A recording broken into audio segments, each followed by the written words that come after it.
On 97.3 ESPN.com. It is the start of legal tampering, but not too much is happening yet.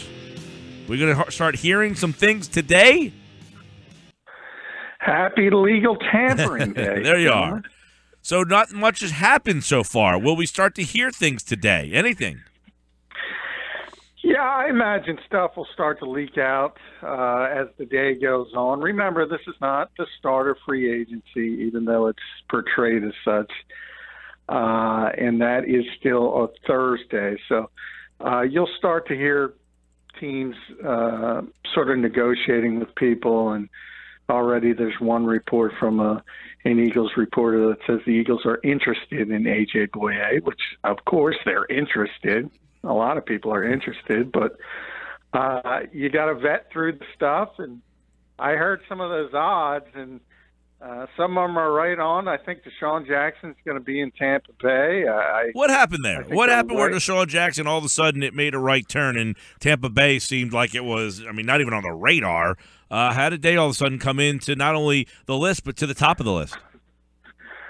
No, they were on the radar. They're looking for a deep threat to sort of complement Mike Evans, who's more of that size-based receiver on the outside that's sort of like the complement the Eagles are trying to set up here that we talked about yesterday. They want to do the same thing for Jameis Winston, and they need the speed guy. They think they're closer, so they don't mind going after a veteran receiver. So I think that makes a lot of sense. I think Tampa also makes a ton of sense for Adrian Peterson. I think that's where he'll eventually end up. And I think you mentioned Alshon Jeffrey. I think that's San Francisco or Tennessee.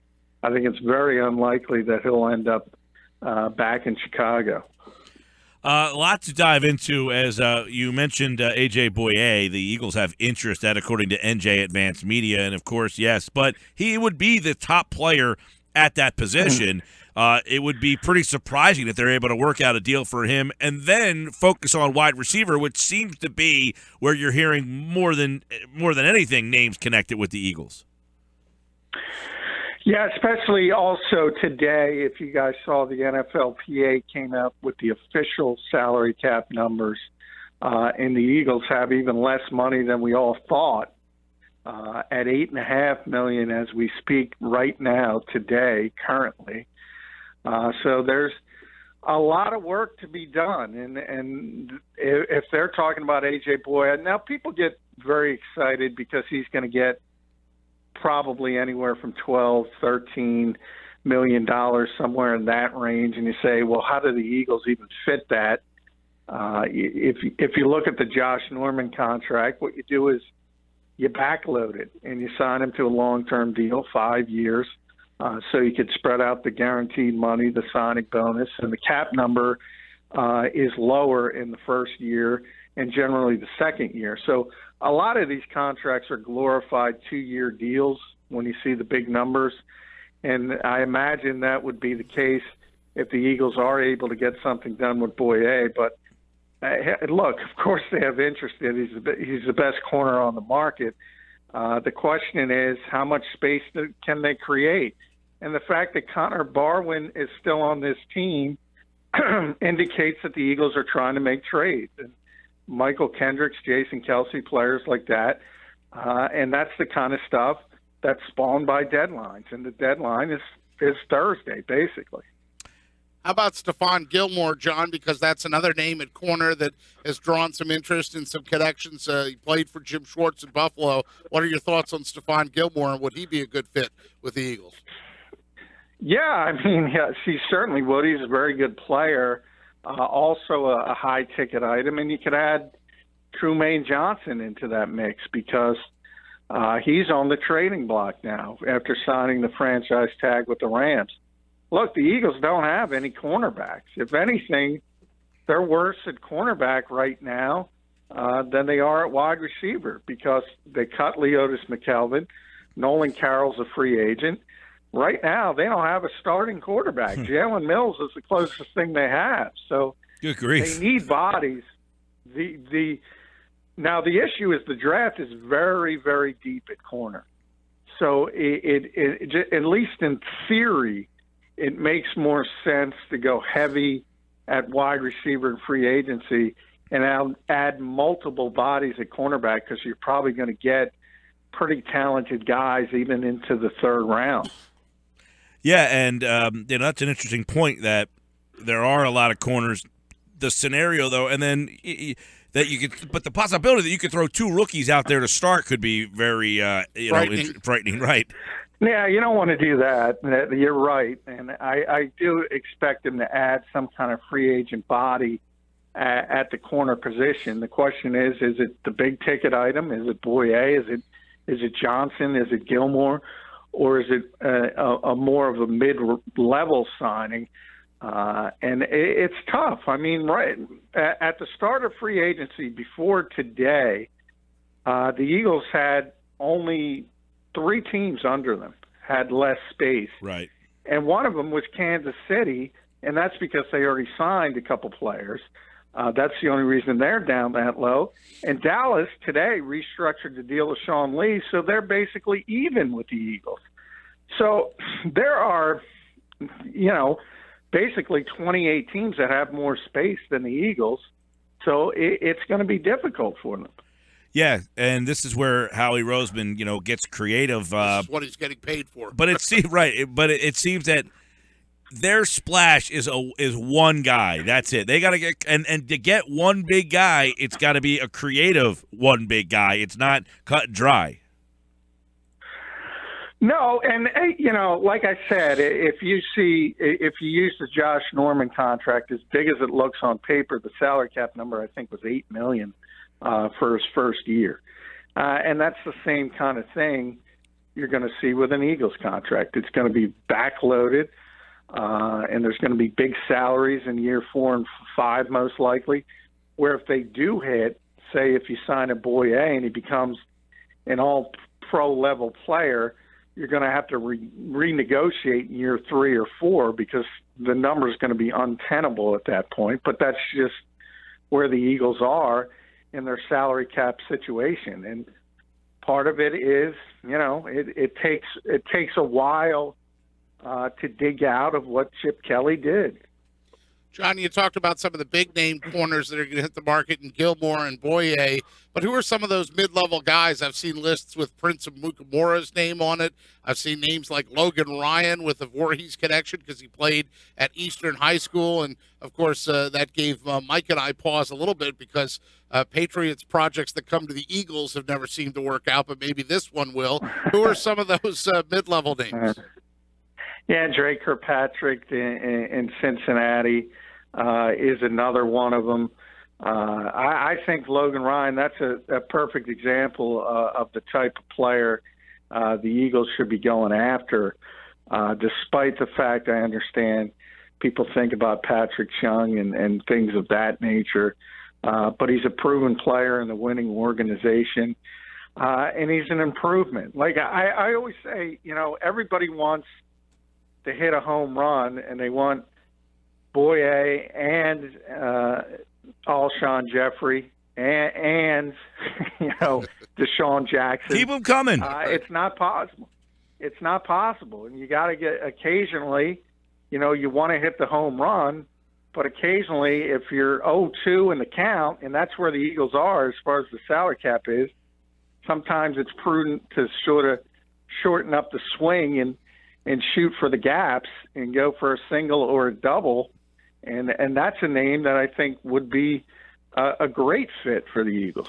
Now, yesterday you said the best case scenario and the one that they would like is to make a deal for Cooks and then bring in a guy like Kenny Britt. Is that still the best path? Yeah, I think Pete got catfished on a. Yeah, I probably did. On a Atlantic City restaurant receipt, but I mean they have a lot of interest. There's no question about that. I think, and Brandon Cooks. I think when we talk about those trades, and why is Connor Barwin still here? Why is Michael Kendrick still here? And even the Jason Kelsey and players like that. New Orleans, Sean Payton's on record saying he wants to help his defense, and that's why Brandon Cooks is even on the trading block. So I can imagine the Eagles are behind the scenes trying to say, you know what, Connor Barwin's a pretty good player. Michael Kendricks is a pretty good player. They could really help your defense, and maybe they would value that more than the picks. But I think it's a tough sell for the Eagles. Can you come get that hook out of my mouth, John? I just poking a little fun. But this is the time of year, especially on Twitter, be very, very fearful of the fake Adam Schefter. That's right. Yeah, a lot of those guys out there trying to get news that's not really happening. But there is some news that is being discussed. How about, as the Kirk Cousins turns, reports today that he is now likely to end up in San Francisco. Yeah, now that was Mike Silver, and that's sort of taken out of context. And basically what he said is that he believes it's more likely than not that Kirk Cousins will end up in San Francisco. And it might be next year after he plays out this year for the $24 million price tag. It makes sense. Kyle Shanahan loves him. He loves Kyle Shanahan. The Redskins are a mess. We talked about it over the past few days. Scott McClugan's still not back. It's the start of legal tampering. He's not at the Redskins facility. So if you're Kirk Cousins, you might look at that situation and say, I don't want to be here long term. I'm very, very comfortable with Kyle Shanahan. And if that's the feeling the Redskins get, well, they might want to trade him this year because if they let him play out his deal, he's gone and they won't get anything in return because they can't franchise him again. So it's possible he gets traded this year, but it wasn't the report wasn't concrete that he's going to be in San Francisco and it's imminent or anything of that nature. John McMullen with us here on 97.3 ESPN. So, John, you can maybe insinuate that Britt. John, go ahead, Mike. I'm sorry. I'm sorry. No, so you guys were talking earlier about this little catfish. So PT's all been out of shape now. That I am. Yes, I am a little bit. So that's true. He's looking at it. So, so I said that I'm looking over at him. Hey, I've been catfished. I was just joking around. No, so just to give a little backstory real fast. So does the guy Photoshop that receipt? Is that how that happens? Yeah, I don't know how these idiots do it, but they have too much time on their hands. Right. Let's put it that Somebody way. sent us a tweet that was a picture that attached all us and other radio stations in the area that said Kenny Britt's in Atlantic City. He said he's here and he's here to sign with the Eagles. So there you go. There's a little. I feel like a just fish. To bring everybody in on the little inside joke on the studio. Just to give a little background on the of the little inside joke that was going on there between everybody. So you're insinuating that he's not having a burger in Atlantic City with any intent to sign with the Eagles today? I am insinuating, he can't sign with the Eagles today, number one. Number two, why would it be in Atlantic City? I guess you could argue the illegal tampering part that the Eagles don't want him in South Philadelphia. But well, he's listening to the Sports Bash. He could be listening to Sports Bash. Yeah, I mean, unfortunately, there's, I don't know, people enjoy going on Twitter and trying to fool media personalities on these types of things, and they do it a lot. He did go to Rutgers. I mean, he's spent some time in Jersey before. Well, and that's what you do. The Eagles have significant interest in Kenny Britt. So this moron can say if they do sign him, hey, look, that's what you do. You try to, it's got to be within the realm of possibility, and certainly the Eagles have interest in that particular player. Okay, let's look at another player, which we discussed him a little bit yesterday, but Mike Glennon expected $14-15 million. John, are you paying that kind of money for Mike Glennon? No, but the Bears are. Yeah, I think that's I mean, if you're the Chicago Bears, you have the third pick in the draft. The NFL sort of has the opposite mentality of the NBA when it comes to rebuilding, and the fact that you can't do it.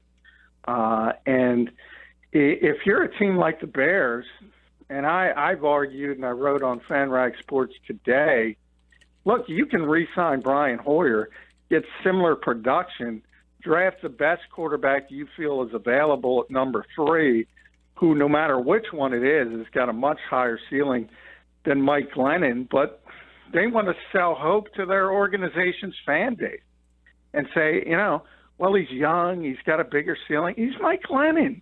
He's a pedestrian guy. And you're not going anywhere with Mike Glennon. But they're going to make the mistake and go down the path. And that comment there is the one.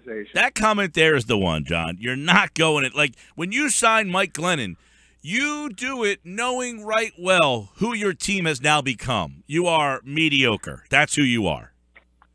Well, if you're lucky. You look at that division.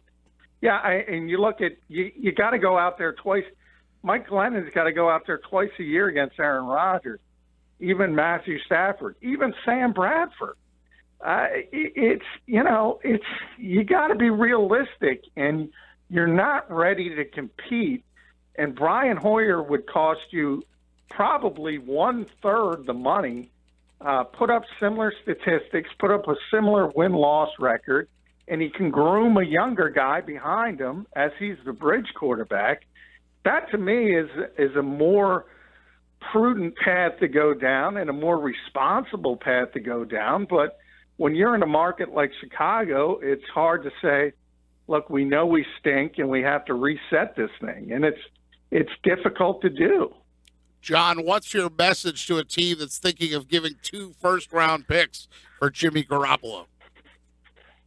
I tweeted cease operations. If you're going to do that, just stop. Just stop trying if you're going to do that. Hey, the Patriots are shooting for a home run, and God bless them. I think they should. I think they'll take the 12th pick from the Browns in a second-round pick, and I think that might be the end game. And Garoppolo will end up in Cleveland, and it'll be the latest name on that giant jersey that somebody makes with all the names of the quarterbacks from 1999. And hey, hopefully he hits, because there's not an organization in football that deserves a break. But I mean, there's just no sample size. Speaking of really isn't. Speaking of getting a break, by the way, are some of the top, stars, or the older stars, going to give a break to the Patriots just to get on a team like that as they ride into the sunset? Well, I think they should. And there's 2 particular, and that's Peterson and Brandon Marshall, who are looking sort of to stamp great legacies. I think it makes a lot of sense from their perspective, because the only thing missing from their resume is making a run at the Super Bowl, and obviously that's the place they can do it. And that's the difference in the end of the spectrum. You talk about the Chicagos of the world and the Clevelands of the world. The Patriots can almost sit back and people come to them. It's almost like a college recruiting situation. It's almost like Nick Saban in Alabama, who really doesn't have to go into kids' homes. They just say, hey, can I play at Alabama? And a lot of people want to go to the Patriots to get their Super Bowl ring. And if Marshall or Peterson are given that opportunity, they should take it. We'll see. But how come you don't hear Marshall's name with the Eagles too much? Because of his age. And I think he's looking for a different situation. He wants to be. He realizes, look, he's been in 4 NFL cities. He's yet to make the playoffs. So he wants a situation where he's closer to being with a contender. And unfortunately for the Eagles, they got a ways to go. I don't think people look at them and say they're a player or 2 away. And heck, Howie Roseman admitted that. Right. By the way, between now and Thursday, do you anticipate Howie Roseman, slicing off a couple names off this roster? Yes. I think you'll hear it. And I've said that before. You'll hear it before Thursday, especially because I think they want to add multiple bodies in free agency. And right now they don't have the space to do it. So whether it comes from trade or releasing certain players, they certainly have to open up some cap space. You saw it. As I said, you saw the restructure with Sean Lee. The Chargers cut 3 players today. The Ravens cut a couple players. You're seeing it all around the league, and at some point the Eagles will have to pull the trigger on some of these names. All right, NFL free agency begins in earnest on Thursday. We thought by now you'd start to see, hey, so-and-so is going to sign a 5-year, $80 million deal with so-and-so. Something more than a guy saying the Eagles have interest in. Yeah, that's right. I'm disappointed in all you guys out there. I want some news today. Sports Bash Live, 97.3 ESPN. We'll see if something happens between now and the end of the show. Tomorrow, more on NFL free agency. And, of course, Thursday, moves can be made. John McMullen will be back with us tomorrow at this time on the Sports Bash. Thanks, John. And now I got to apologize to PT on air. I'm sorry, buddy. No, I'm happy to have you on all the time. No apology necessary, John. All right, buddy. Yeah, take care. Thank you, guys.